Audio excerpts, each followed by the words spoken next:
Welcome to the Tech Egg. Don't get scrambled. Enjoy the video. You start by confirming the rifle is unloaded and safe. Treat it like it might fire. You secure the upper receiver in a padded vise to prevent torque and marring because a slippery workpiece ruins alignment. Once clamped, you heat the gas block pin area purposefully. Torches break thread locker bonds and expand metal at the joint. Use steady, even heat. Avoid overheating the barrel to preserve temper. Make sure to wear gloves and eye protection as you begin the extraction steps. You now focus on removing the pin and shifting the block. Use a punch that matches the pin diameter and tap from the non-gas tube side. Starting center avoids bending.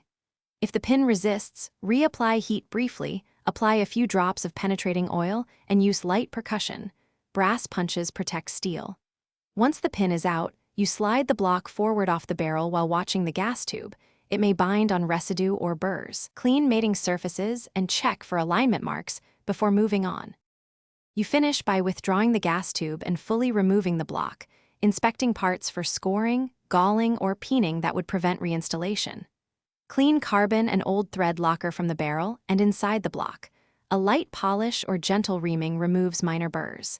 If the block is seized, apply uniform heat, use a dedicated puller or differential tapping, and avoid excessive force that distorts the barrel. If you still can't free it, stop and consult a qualified gunsmith. Thanks for watching. Consider subscribing if I helped unscramble your problems.